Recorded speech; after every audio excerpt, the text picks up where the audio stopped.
Rewriting your limiting beliefs. Have you ever sat alone in the dark and asked yourself, why is this happening to me? I have. And honestly, I think maybe you have too. One of my students, a woman in her 40s, a successful entrepreneur respected and admired, broke down during a private coaching session. She said, I feel like I'm always fighting. Things go well, then fall apart. Sometimes I wonder, is the universe punishing me? I looked at her and gently said, maybe you're asking the wrong question. Instead of asking, why me? Try asking, what can I learn from this? You see, when you change the question, you're no longer a victim of your circumstances. You become a student, a learner, and that's when real growth begins, from within. Life doesn't happen to you just to make you suffer. It happens for you to help you grow, to help you evolve both inside and out. Now, there's another belief I see all the time, a silent one, a deep one, and it's this: money is bad. I've heard it in so many forms. A father tells his son, rich people are greedy. A mother says, don't talk about money too much, it's tacky. And those little kids grow up, they become adults who deep down still believe money is something dirty. They reject wealth, not because they don't want it, but because somewhere in their subconscious, they think being rich means losing your morals. But here's the truth. Money isn't the goal. Money is a tool. It's like a magnifying glass. It amplifies who you already are. If you're full of love, if you're here to serve, then money just helps you do that at a bigger scale. I always tell my students, make peace with money. See it as a friend, not a threat. Because when you change the way you look at money, money starts changing the way it shows up in your life. The money rule that builds both freedom and self-respect. After you begin shifting your beliefs about money, there comes a point where you need a clear roadmap to navigate your cash flow. One principle I truly love, and I've personally followed it for years, is this: the 50-20-20-10 rule. I want you to imagine this. Every dollar you own is like a little soldier waiting for your command. If you don't give it a job, it wanders off, disappears without a trace. 50% goes to your daily living. Rent, food, transportation. You're living your life, and you deserve to live it with dignity. But don't let this category swell so much that it crushes your bigger dreams. 20% goes to savings. I call this your sleep well fund, because nothing ruins your peace of mind faster than not having $1,000 set aside when life throws a curveball. One of my students once told me, the first time I ever saved money in my life, I finally felt like I was in control. 20% goes to investments. This is where your money starts working for you. Investing doesn't always require a ton of cash, but it always requires the right mindset. Maybe it's starting with an index fund. Maybe it's enrolling in a finance course, or even launching a YouTube channel to monetize your expertise. 10% goes to giving. And no, this isn't about being charitable in a condescending way. Giving is how you keep your heart free from being ruled by money. It reminds you, you're not here just for yourself. And strangely enough, when you give meaningfully, life always finds a way to give back to you, sometimes tenfold. Here's what I believe. Financial freedom doesn't come from having a lot of money. It comes from knowing exactly where your money is going and feeling proud of how you're living. If you can master your money on a daily basis, you'll slowly begin to master your entire life. Motivation is for beginners. Masters use systems. There's one thing I really want you to remember. Inspiration is a double-edged sword. It comes suddenly and leaves without saying goodbye. Have you ever felt like this? You wake up one morning, totally fired up, saying to yourself, starting today, I'm going to save money, invest, turn my life around. And 2 weeks later, it's just a dusty promise buried somewhere in your memory. Trust me, I've seen this happen over and over again. Not because you're lazy, not because you're weak, but because you've been relying way too much on emotions to make long-term decisions. People who truly succeed, they don't rely on motivation. They rely on systems. One of my students told me something that stuck with me. Coach, I don't wait for inspiration anymore. I set up my bank to auto-transfer 15% of my salary into my investment account every month. And honestly, I forgot I was even trying. That's the point. Your financial life should never depend on whether or not you feel like doing the right thing. Let the system do it for you. Whether you're feeling motivated, lazy, happy, overwhelmed, doesn't matter. So what does this look like practically? Set up auto transfers to your savings account right after payday. Enroll in an index fund that deducts monthly so you don't have to overthink it. Split your accounts, one for spending, one for investing, and one that you promise never to touch. By doing that, you're not just saving money, you're keeping promises to yourself, even on the days when you don't feel like it. So let me leave you with this. If you need motivation every time you want to live well, you're going to burn out. But if you have the right systems, you can relax, let go, and let the system carry you forward. Let the system do its job. And you just live, enjoy, and keep growing. Leverage, the secret that helps the rich get 10x results. I want you to pause for just 1 minute and ask yourself this. Am I working hard or am I using leverage? You see, society loves to celebrate hustle, grinding, sacrificing, working from dawn till midnight. But wealthy people, they approach things very differently. They don't try to do everything themselves. Instead, they ask, how can I double my results without doubling my work? Let me tell you a real story. One of my students, she used to work 10 hours a day at a nail salon. Every week she was exhausted. No time for her kids. No time for her health.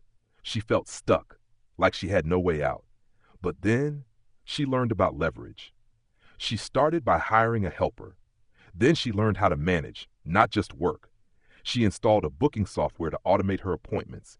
It saved her 80% of the time she used to spend on paperwork. And a year later, she opened her second location. What changed? Not the number of hours she worked. It was the way she used leverage. So what is leverage? It's the ability to produce bigger results by using people, hiring others who are better than you in specific areas. Technology, letting automation or software do the heavy lifting. Capital, using money to buy time or assets that grow in value. Other people's time, by compensating them fairly to help you scale.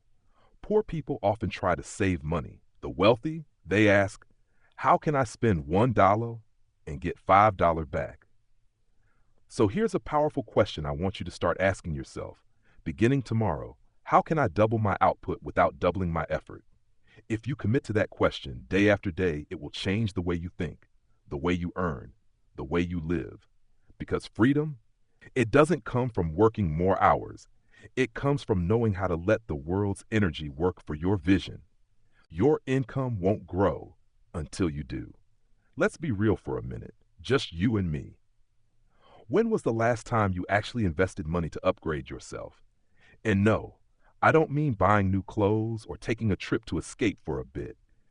I mean learning a new skill, reading a challenging book, joining a community that pushes you to think bigger.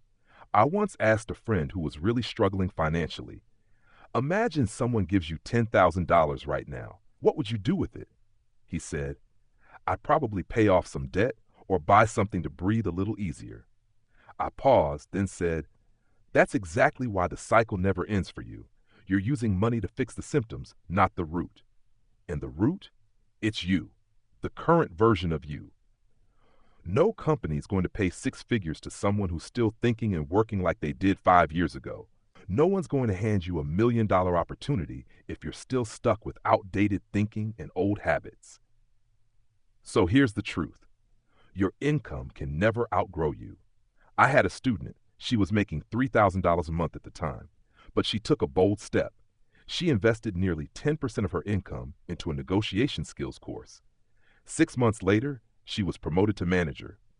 A year after that, she started her own company, and now she makes well over 6 figures a year. It wasn't magic. She upgraded herself first, and the world responded. So where do you start?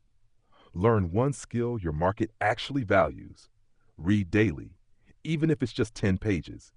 Surround yourself with people who are better than you, so you don't stay stuck in your comfort zone. And ask yourself every day, what did I do today that my future self will thank me for? The money will come. The right opportunities will come, but only if you are big enough to receive them.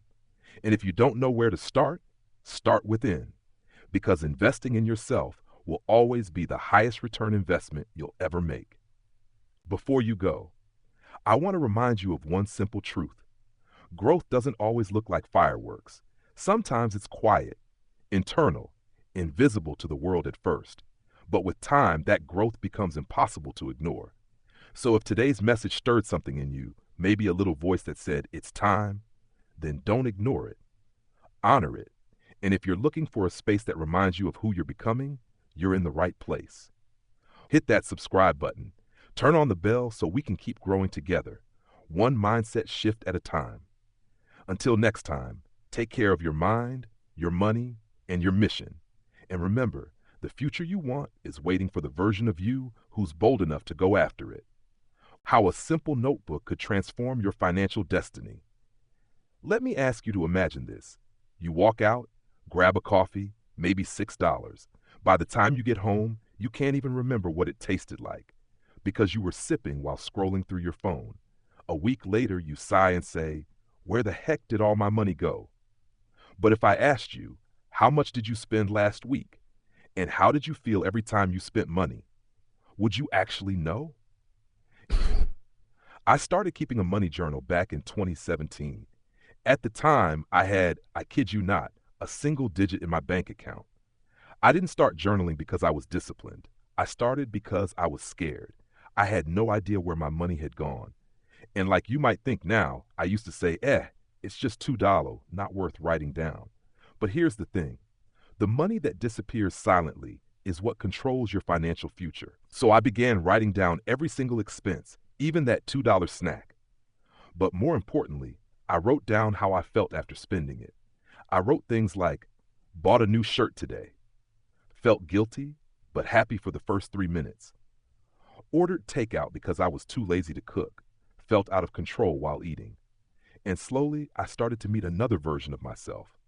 Not through my bank app, but through my own handwriting and the raw honesty between the lines.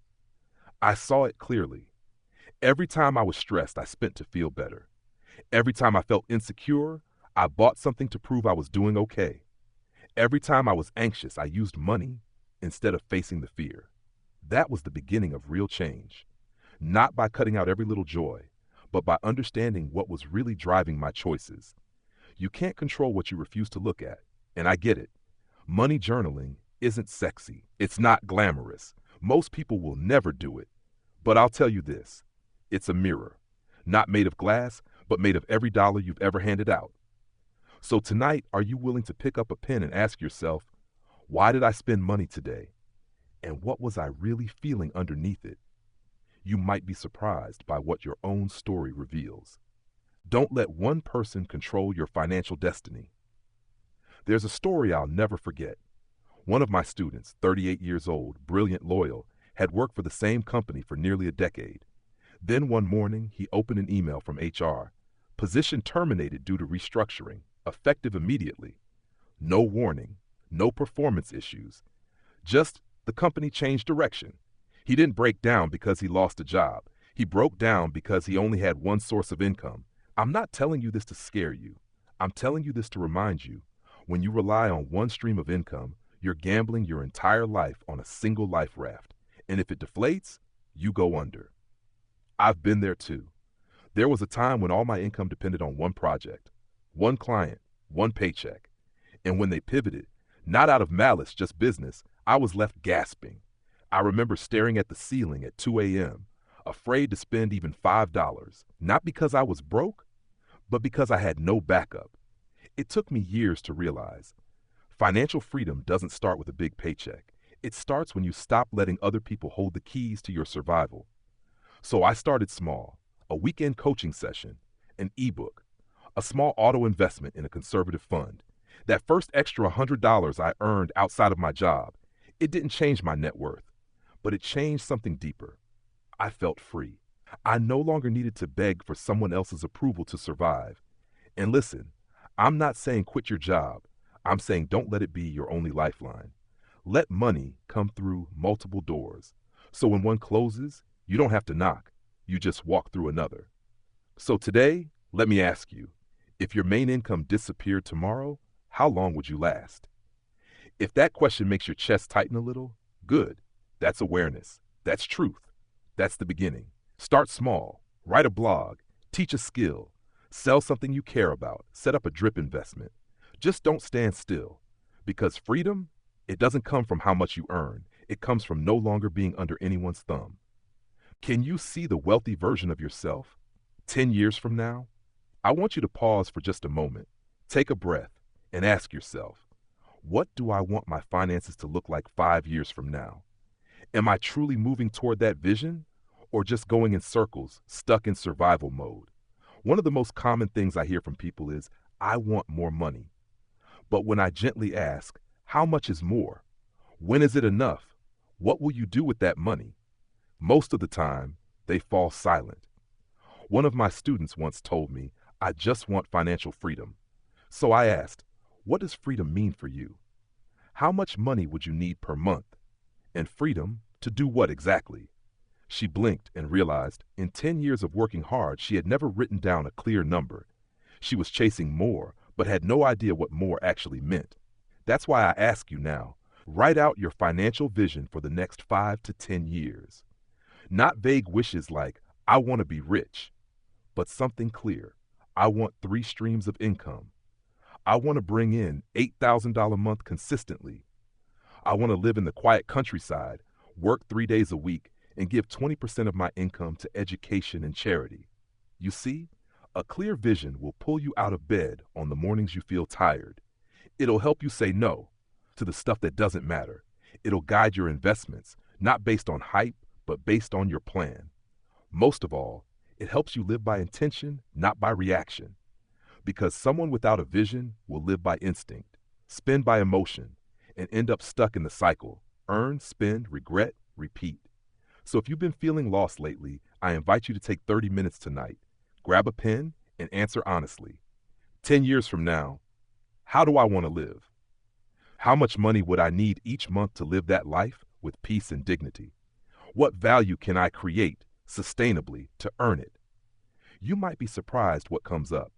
Money is just a tool, but vision is the compass that gives that tool direction. So tell me, can you see the wealthier version of yourself? Because until you do, you'll keep chasing shadows. But the moment you see it clearly, everything starts to change. Wealthy mornings create a wealthy life. Have you ever noticed? Most successful people don't start their day by scrolling through random gossip on their phones.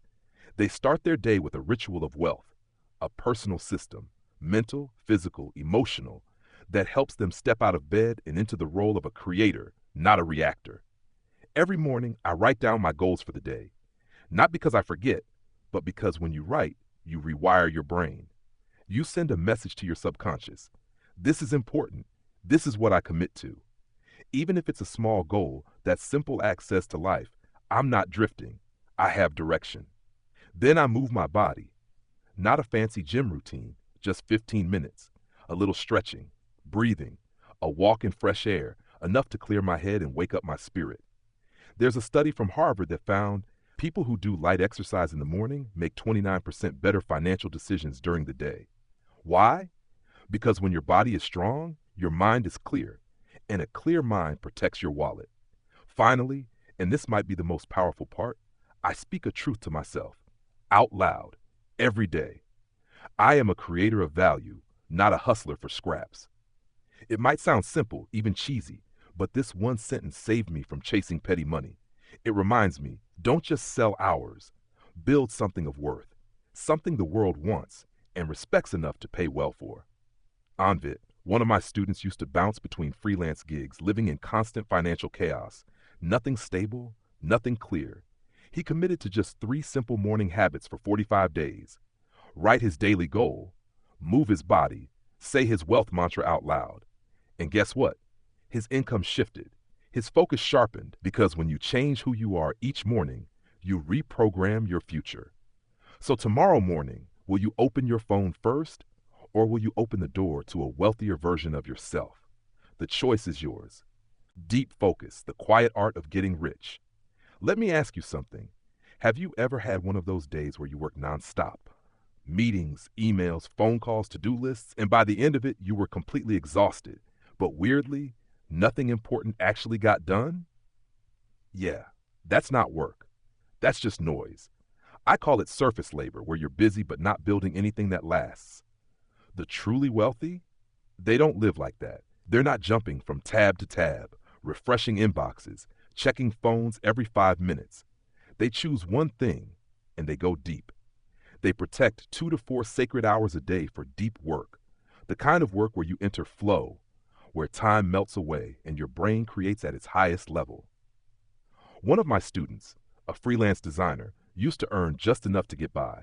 He was always juggling clients, burning out fast, never building anything long term. So I gave him a challenge. Every morning from 6 to 8 a.m., no phone, no Wi-Fi, no distractions, just him and one mission: create one high-quality product for his personal store.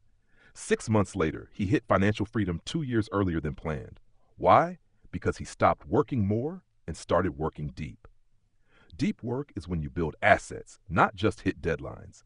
Assets like writing an ebook that sells 1,000 times supposed, designing an automated income system, developing a rare skill that commands high value. Stanford researchers found that being constantly interrupted drops your productivity by up to 40%. That's almost 2 days a week of your life, wasted. But those who commit to deep work, even for just 2 focused hours a day, can 10x their results in a single year. So here's a powerful question I ask my clients. If you could only do one thing today, what task would move your financial future the furthest? Whatever that is, give it your golden hours, your first 2 hours of morning peace or the quiet hours before bed. No distractions, no multitasking, no noise, just you and the masterpiece you're here to create. Because wealth doesn't come from being busy, it comes from being deep, from putting your soul into what you build and letting that depth compound into freedom. If what I shared today sparked something in you, a realization, a sense of clarity, or just a little bit of hope, then I'd love for you to hit that subscribe button. Not because numbers matter, but because connection does. This channel is where we explore the path to prosperity from the inside out. I'd be honored to walk that journey with you, deeply and consistently. See you in the next video.